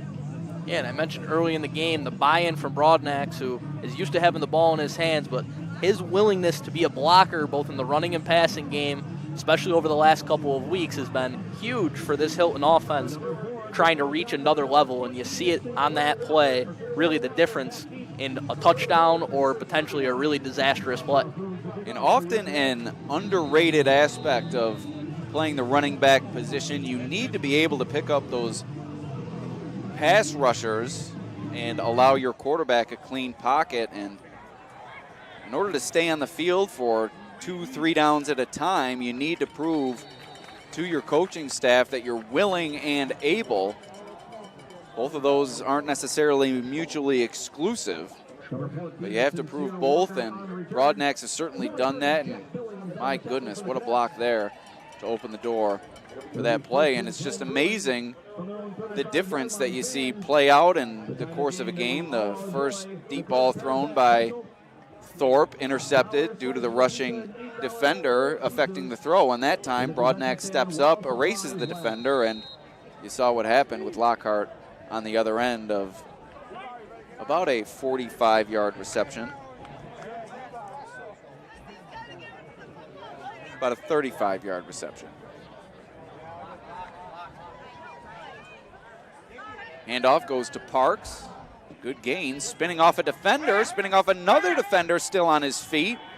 Great contact balance from Parks as he drives forward for a Brighton first down. That's exactly what the Bruins needed as they trail it by 15, 5.5 minutes to go here in the third quarter. What a run from Gavin Parks. Yeah, and you see here Parks, who's just continuing to find lanes up the middle, but his ability to stay on his feet and elude tacklers in this game has been huge for this Bruins offense. And, you know, the passing game gets a lot of headlines for this team, but Parks has been the story offensively so far for Brighton. So 1st and 10 coming up for the Bruins. They need a scoring drive here. Martinovich pulls it out of Parks' stomach and connects with his receiver down the middle of the field. Kieran Hughes on the receiving end of that first down reception for a first down. There's a fantastic throw from the first-year quarterback Martinovich. And great play action and hit him in stride. Martinovich, the son of University of Rochester head coach Chad Martinovich. Tyler moved to Brighton in middle school, but has really latched on with this Brighton program and now one of the leaders of this team from the quarterback position. He's been impressive here tonight. Yeah, he's done a really good job so far in this game, and his running game opening up that passing play there off the play action fake, and you'd like to see them try and get more of that going here, trying to come from behind here trailing by 15. They're going to need Martinovich to be a difference maker if they want to rally. 2nd and 7. Martinovich on the rollout. Connects with his receiver. It's Johnson. Another first down for the Bruins. And I said it before, but I'll say it again. This is exactly what the Bruins needed here. Yes, a great drive so far, now reaching the red zone, and you just see Martinovic doing a great job on the move, rolling to his right. Johnson just able to stop up there and reel that one in front of the Hilton defender there. That was Lockhart, getting a taste of his own medicine a little bit. 1st and 10, Johnson in motion, but Martinovic will take it himself, falling forward for a 6-yard gain on first down. That brings up 2nd and a long 3. Gain of 6 on the play to bring up 2nd down and 4. We want to thank Hilton Athletic Director Mike Jeruzzi for facilitating this broadcast, as well as some information acquired leading up to the game in order for me and Mike to best prepare ourselves. As a huge hit delivered there. Tough to tell who was in, as that was on the far side of the field. Parks was on the run and flying in, making a huge stick, was John DiBattisto. We saw him with a similar play earlier in the game on special teams. When he's been involved, it's been a big-time hit. 3rd and 3. Bruins need a conversion. Martinovic hands it off. Looking for room is Parks, and he gets enough for the first down. Just great patience on that run by Parks, able to let his blockers set up and just fall in behind him and convert on that 3rd down and set his team up with a 1st and goal. So inside 3 minutes to go here in the 3rd. The Bruins trying to respond and cut into their deficit and perhaps make it a 1-score game. Martinovic on the run, pulls it down, looking to run. There's DiBattisto again. He's had quite the performance here tonight, Mike. Yeah, he is just flying around out there like a man possessed, and when he gets the ball carrier in his sights, he is laying the wood on them so far in this game. You can see another big hit on Martinovic there, preventing him from reaching the end zone. If my information was correct pregame, DiBattisto is not a defensive starter for this Hilton team, so coming off the bench in reserve duty and seeing plenty of action and making an impact.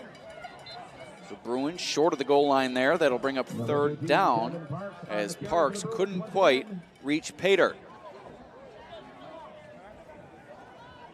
Parks is short of the goal line. And it's been a great drive so far by the Bruins, but you got to pay off this drive with a touchdown here. And another Bruins player is down on the field. And we'll take a quick break here on the Varsity Media Sports Network. Varsity Media covers every sport at every level from every angle. Game film, recruiting videos, highlight videos, sportscasts. That's complete. First down and more. Touchdown, Oceanside. Photography, live streaming. You name it, we offer it. Don't leave your video needs to amateurs. Trust the pros. Contact us at 516-403-2050 or visit us online at varsitymedia.net. And making his way off the field looked to be Kieran Hughes. He appeared to be okay. Didn't need assistance making his way off, so hoping for the best for him in his hopeful return to action. Big part of what the Bruins have been doing tonight offensively.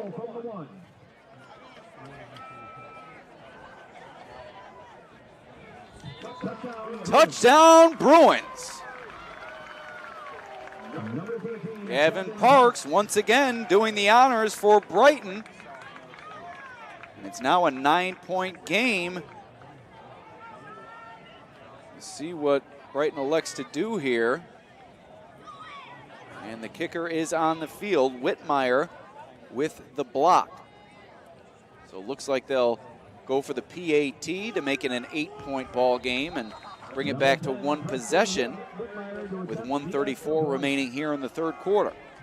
Good snap, good hold, good kick. And the Bruins, with a huge response, bring themselves within striking distance as time winds down in this third quarter of play. Yeah, and just once again, great job by Parks, as he has been all night, keeping those legs churning and able to find the end zone for the third time this evening. All 3 touchdowns in this game for his team so far. So, Mike, when it comes to player of the game, what are we thinking here? You have Parks with 3 touchdowns. You have Broadnax putting forth a solid performance. Lowry with the long kick return for a touchdown. You've seen both offensive lines really clear the way well for their running backs and quarterbacks, and also some receivers come up with some big plays. You saw Johnson come up with a big play on defense. So where do you go? Where do you go right now? Give me one leading candidate from each team. I'm going to go a little off the grid for you on Hilton. I'm going to say Luke Lockhart, who's come up with long touchdown catch and the 2 two-point conversions. And obviously for Brighton, it's got to be Parks with the 3 touchdowns so far and really carrying the offensive load in this game. So we'll see where this game takes us, but plenty of explosive performances thus far between the Bruins and the Cadets. Short kick, and O'Buck forced to go down low to grab it, and his knee touches the turf. The play is blown dead, and Hilton with poor field position here at their own 12-yard line to begin this drive. Excuse me, 17. I think I confused the PA announcer there, Mike. Yeah, a little bit of trickery on your part, making him say the wrong yard line there, but you see the special teams coming into play once again. We've seen it a couple times in terms of field position in this game. We saw it set Brighton back in the first half, and now with that kickoff, it's going to set this Hilton offense back a little bit in unideal starting field position. Broadnax, the deep back, takes the handoff, contacted near the line, short gain of 2.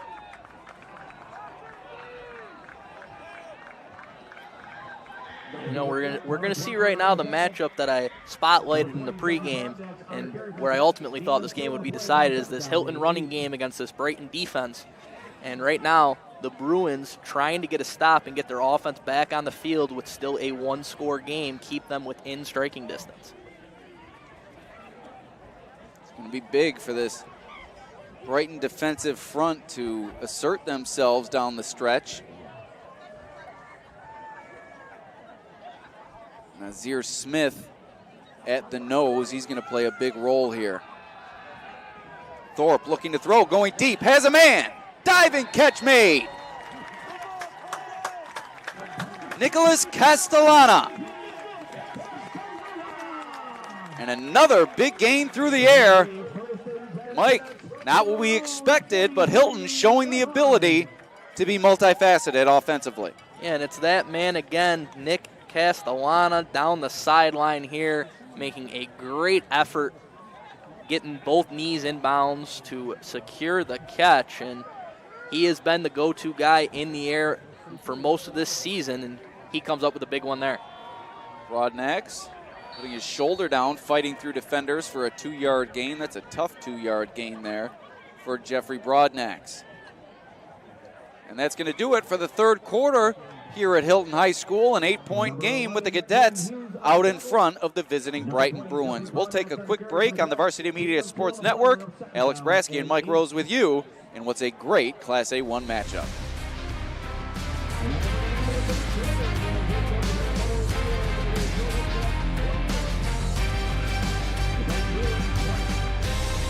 School football fans, for exclusive content of the 2022 season, head to the Varsity Media Pass app. Weekly podcasts, top 10 plays of the week, game highlights, and player interviews. All the content you need is right here on the Varsity Media Pass app, available on iOS and Android. To order, visit varsitymediapass.com. For the best action shots and the best angles, look no further than Varsity Media. Our experienced photographers capture your athletes' best moments right from field level. Plus, we offer great keepsakes like bobbleheads, posters, plaques, and prints. For more information about Varsity Media's photography services, contact us at 516-403-2050 or visit us online at varsitymedia.net. Welcome back to Hilton High School. Alex Brasky and Mike Rose with you on the Varsity Media Sports Network. We got a good one between the host Cadets and the visiting Brighton Bruins. It's 28-20, an 8-point lead for the Cadets. 12 minutes to play in a game that could decide the number 2 seed in Class A1. Thorpe handoff to Broadnax. He stood up at the line. The Bruins with 2 straight strong stands on first and second down against this Cadets running game. And look who was in the middle of it all for Brighton. Carmelo Miranda. First time we've heard his name in a while, but he's played a role tonight, that's for sure. Yeah, Miranda's done a good job up front, like you said, starting to get pushed back a little bit lately, but this Bruins defense starting to rise to the occasion a little bit and setting up a 3rd and about 7 here. No easy conversion. We'll see what the Cadets elect to do if they put the ball in the air or not. Looks like Miranda and Smith are rotating at the nose tackle position, and that's a key position for this Brighton offense, or this Brighton defense, excuse me, as Coach Leon alluded to in our pregame conversation. And both have done a nice job asserting themselves on the line of scrimmage as we have a timeout on the field called by Hilton. Their second of this second half. They have 1 remaining, 11:15 remaining in this 4th quarter. This is a huge play in the game, Mike. 3rd and long, about a 3rd and 6.5, I'd say, near midfield. This is unlikely to be 4-down territory. I would imagine if they don't make it a 4th and short, we would see a punt here from the Cadets. So what is Brighton talking about on the sideline? What are some focuses here? What do you think we may see from the Cadets? What's going on in that Brighton huddle over there? Yeah, I think if you're Brighton, you're well aware that this Hilton team loves to run the football, but I think the big thing I would keep an eye on here is we haven't seen a ton tonight, but Colton Thorpe potentially get an option to either throw or pass and use his ability to extend plays with his legs and pick up this 3rd down. So big play in this game. Brighton looking for the stop. Hilton looking for the conversion. It's been mighty difficult to slow the roll of the Cadets here tonight. Outside of that opening drive, which ended in a punt, they've really had things going.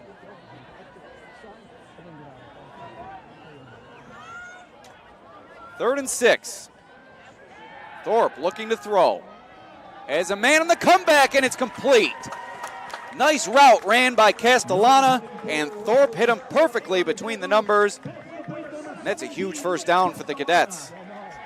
Yeah, Colton Thorpe proving here tonight that he can't just make plays with his legs, but he can make plays through the air. All the headlines going to this running game, but look at Thorpe there, able to set his feet and put it right between the 1 and the 7 on Castellana, who once again just using that big body, working the sidelines and creating space for Thorpe to put it on him. Yeah, great job by Castellana at the top of the route, gaining the position needed and breaking back to the ball to secure the reception. Broadnax contacted near the line, short gain of about 1. And Mike, we thought the running game for Hilton was going to decide this one, but you saw there, and we've seen the big plays throughout this game. It's really been the Cadets' passing game that has been the X factor for this offense, allowing it to flourish the way it has tonight. Yeah, no doubt about it. And, you know, the Bruins defense is going to continue to try and put the pressure on Thorpe to have to make plays with his arm and eventually win this game. As see one more time this play by Thorpe hooking up with Castellana. But if you're the Bruins, you know, that is what you want to see. You want to see Thorpe dropping back and putting the ball in the air. And if he ultimately beats you at the end of the day, you're just going to have to live with those results. 2nd and 8. Broadnax ahead for 3 yards. And there wasn't much that Wes Stirrup, the Brighton defender, could do on that play. Just a nice route run. He was there in coverage, but Castellana, like you said, the big body and the great athleticism, and the agility to break off the route at the top, as we have a Hilton player limping off the field. It's Nick Feedy, who's on the trainer's table, being attended to by the athletic trainer. And we've seen him come up with some big plays through the air tonight, so certainly something to keep an eye on, especially facing a third down here, but they're back with that full house look in the backfield. Thorpe on the run, a bit too tall for his intended target, Connor Belanca. So 4th down coming up, and Brighton gets the stop it needed, as Hilton will send the punting unit onto the field. What a huge stop for this Bruins defense as they look to get the ball back, down by 8 with 9:07 remaining. Yeah, tried to go play action there on 3rd down. And once again, like I said, the Bruins want to have Thorpe with the ball in his hands.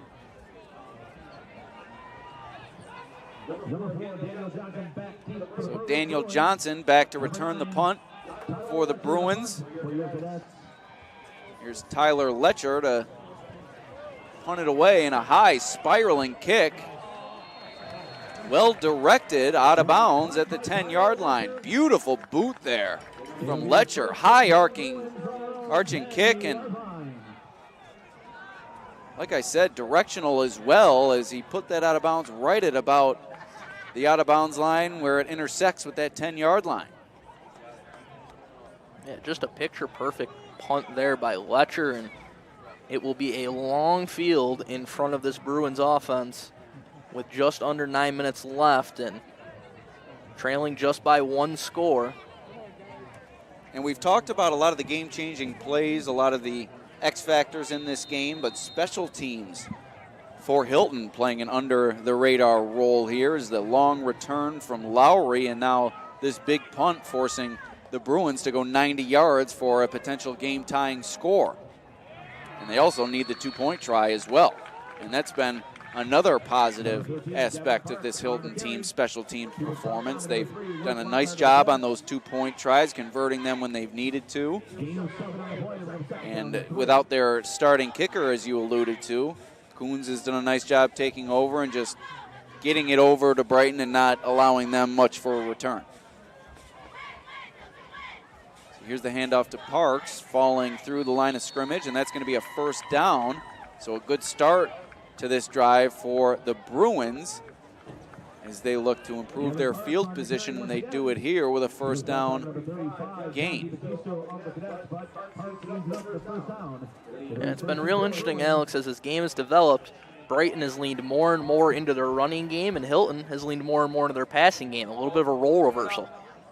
Martinovich on the run, pulls it down, looking to run now. Coons in pursuit, chases him out of bounds. Good gain for Martinovich there. A lot of these players on this field tonight, 2 sport athletes. Coon among them. Also plays lacrosse. Brighton with a number of lacrosse players as well, beginning with Parks, a potential Division I lacrosse recruit. Martinovich hands it off to Parks, and a flag comes flying in the area of holding.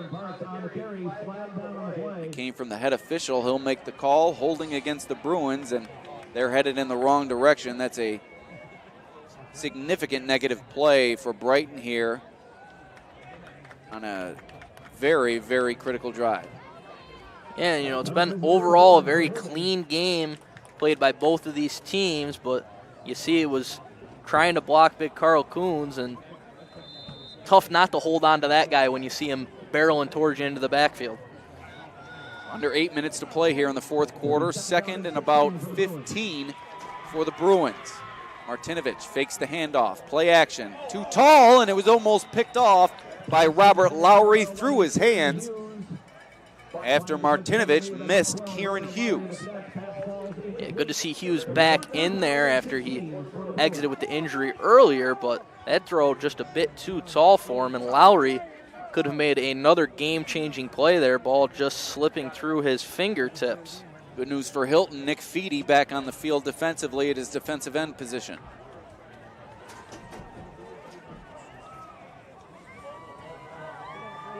Martinovich out of the shotgun. Trips to the right.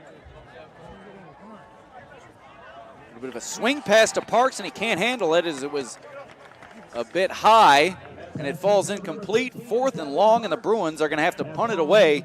Hilton will likely have favorable field position here. Yeah, unable to take advantage. The holding really stalling that drive out, but unable to take advantage of the stop their defense makes, and probably fortunate that swing pass just fell to the ground as for Hilton, McMahon was bearing down on that one with Parks trying to reel it in. 8-point game. Bruins punt it back to the Cadets. We're in the lead. Another fair catch made by Castellana. He's done a nice job fielding punts here tonight. And the Cadets, with favorable field position, will take over possession at the Bruins' 43-yard line. 7:31 remaining in this 4th quarter. It's been a good one, this Class A1 matchup, and we knew it would be. These are two 5-1 teams looking to work their way to what it looks like it will be the number 2 seed in Class A1 and try to make their way to a sectional title. These are two proud programs that have had plenty of success over the years, as Brighton entered this season as a very young team, graduated a phenomenal senior class that recorded the best record in school history last season, 9-1, made it all the way to the sectional finals. 2 from that team are playing Division I football now, but the Bruins have reloaded, and here they are in a big game against Hilton.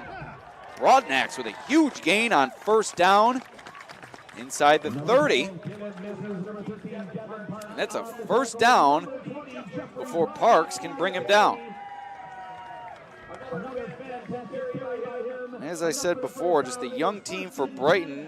1 starter on the offensive line returned this season, and that was Sean Blake, who really rotated as a starter last season. 7 new starters on defense, 10 new starters overall on offense for the Bruins, but they don't look like it. They look like an experienced bunch. And on the other side, as Broadnax takes it forward for 1 yard, Hilton with 21 seniors, as we saw them introduced before the game, and that's what this Hilton team does. They load up with seniors year in and year out. You come through the program, you stay until you're a senior, and a lot of experience has helped lead the way for this Cadets team. Yeah, we've seen it tonight with guys like Castellana and Broadnax leading the way, a couple of those 21 seniors, and they've done a great job helping to lead this Cadets team, who, even with as much experience they have, does start a junior at quarterback in Thorpe. 2nd and 9, Broadnax. Wrapped down from behind. Parks again. He's been all over the field on both sides of the ball. What an impressive effort from Gavin Parks. Yeah, no doubt the MVP for the Bruins tonight on both sides of the football, making plays time after time. And a big 3rd down upcoming here. Without Dodge here tonight for the Cadets, you won't see a field goal try from this distance. So 4-down territory most likely here. Bruins in desperate need of a stop here as the clock continues to wind down. Critical 3rd and 4. Thorpe under center. Looking to throw. Pump fakes. Going deep to the end zone. Touchdown, Hilton! Thorpe to guess who? Luke Lockhart. And the Cadets add to their lead, and that could be the dagger, as it's now a 14-point ball game, 5:26 remaining in the 4th quarter. My goodness, has Colton Thorpe been impressive tonight? Yeah, Thorpe with a breakout performance through the air. Last week, he starred in the ground game. This week, doing it with his arm, and what a performance by Lockhart, able to create a ton of separation down that far sideline and make it very easy for his quarterback to put it on him and extend this lead. So here's Coons on for the PAT. It's up, and it's good.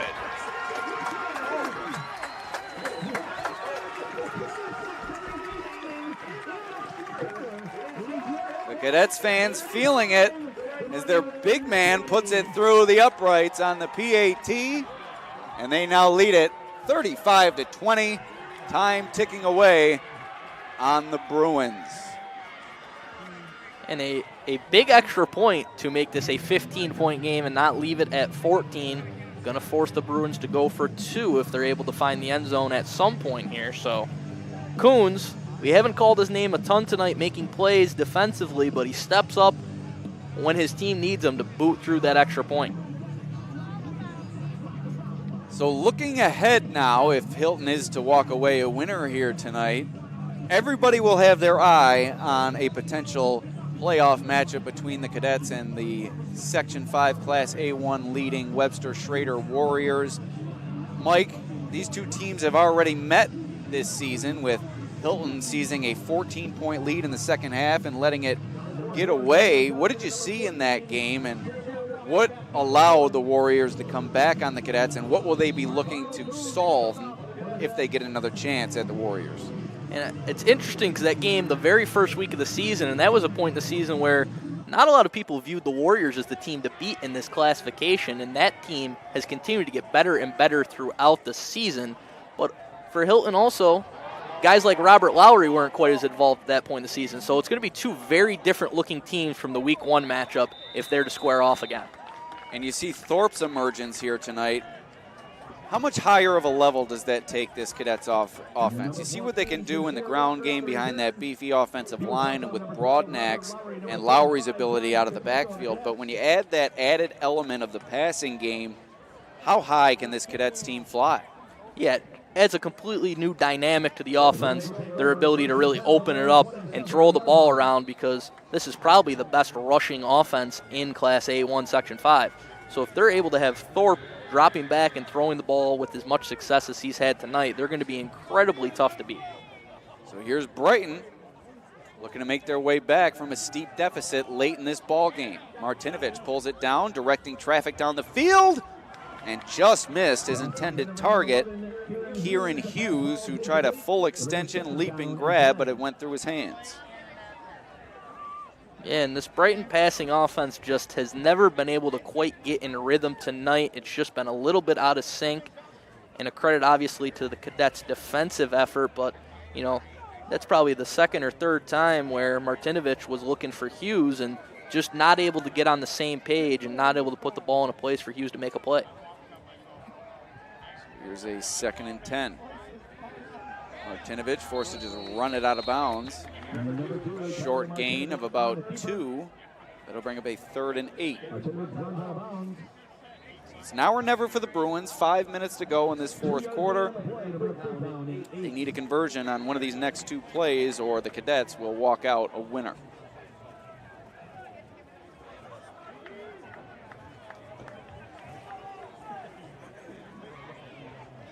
Now, Alex, I'd love to see leading receiver for this team, Daniel Johnson, who's been awfully quiet, especially in the second half. See him get more involved, especially on this 3rd down play, which is critical for the Bruins.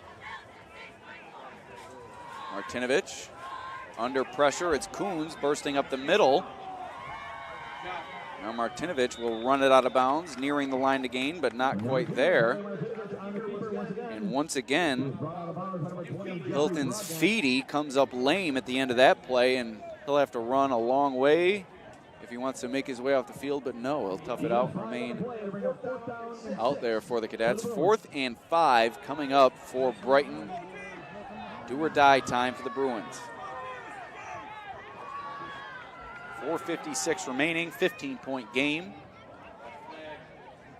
Brighton needs this conversion if they hope to keep their hopes alive. Martinovich, quick throw. Too tall, incomplete, and the Cadets are going to take over. And once again, looking for Hughes and just unable to link up. It's just been the story of the game and what has been tough sledding for the Bruins offense tonight in this passing game. Just unable to get on the same page. And you see the throw there from Martinovich just out of the reach of Hughes, who did create some space. And, you know, those plays the difference. We see Thorpe and Castellana link up on a similar critical 3rd down earlier in this fourth quarter. The Bruins unable to do so there on 4th down. So I already talked about the job that the Cadets have done on Daniel Johnson, and that's a good point. Their leading receiver, as Hilton did a nice job game planning for him and have really limited his impact on the offense. And what else have you seen from the Hilton defense here tonight? What's allowed them to bull their neck at times that are most critical and come up with the crucial stops that they've needed to salt this victory away? Yeah, I think they really came into this one focused on shutting down that passing game, and it did leave them susceptible to the run a little bit early on. We saw Parks able to kind of find some space to operate, but as they've gotten deeper and deeper into this game and their offense has forced the Bruins into more obvious passing situations, they've really buttoned it up in the back end, and there's not been a lot of open receivers for Martinovich to try and hook up with. So Hilton allowing as much time as possible to run off the clock before they snap the ball, and Broadnax will take it forward for a short gain on second down and maybe a little extra at the end near the line to gain. We'll see where they spot it. I believe that's going to bring up a third down and short.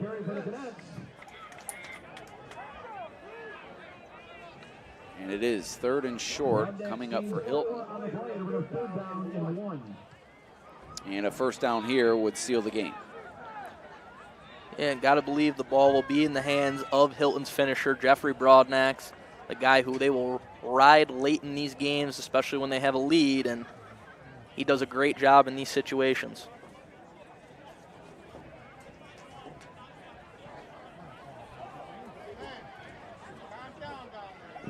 Looks like Hilton's going to let the game clock run all the way down before calling a timeout, and they do.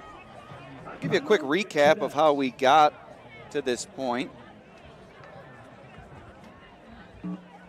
Brighton took the first lead of the ball game, 7-0, a 9-yard touchdown for Gavin Parks. Robert Lowry responded quickly with a kickoff return for a touchdown, 98 yards for Hilton with about 5 minutes to go in the, about 6 minutes to go in the opening quarter. Then Parks responded with his second touchdown of the game with 2:13 in the second quarter to give Brighton back the advantage. Then Broadnax scored for Hilton, and the back and forth game continued as Hilton regained the advantage. Then a 2-yard touchdown from Thorpe increased Hilton's lead to 22-13 late in the second quarter. And then Thorpe to Lockhart made it 28-13 to open the third before Parks' 43-yard touchdown, 1-yard touchdown run, as I can't read Mike's writing here, with 1:34 remaining in the third, brought it to a 28-20 ball game. And then you saw Thorpe to Lockhart on the 23-yard touchdown with 5:26 remaining in the fourth. And that's where we find ourselves at 35-20. Mike, you got to work on your penmanship there. Your mother would be disappointed. I know she would. Well, at the end of the day, it's written, so I can read it, and you tried to take a crack at it there unsuccessfully. So now with Hilton getting the first down, this game is all but over. Where does Brighton go from here? They've fallen in their two key matchups this season to the two leaders in Class A1. And while they've competed in both those games, at the end, they've lost both by double digits. Yeah, certainly got to be a bit deflating for this Brighton team to not get the result they were looking for tonight. And, moving ahead, you just kind of have to put this in the rearview mirror, get ready for a very tough Irondequoit team that they have next week, and try and get some momentum rolling into the sectional playoffs where they certainly will see this Hilton team again. How about some positives to take away from this game if you're the Bruins? What did you see here tonight? The play of Gavin Parks, a few big stops on the defensive end. What did you see positive from the Bruins tonight? I think the biggest thing that stood out to me is their ability to limit Carl Kuhn's impact on the game defensively. He was not able to be a big factor in this game ultimately, and it allowed the Bruins running game to really excel in this one. And I think if they can just clean up some of those miscues in the passing game, they certainly can get a much different result if these two teams meet again. Time winding down here. We're a minute and a half away from the final horn following the latest Cadets first down, and that could do it as they may decide to put the victory formation out there now with time ticking away. We'll see what they choose to do here.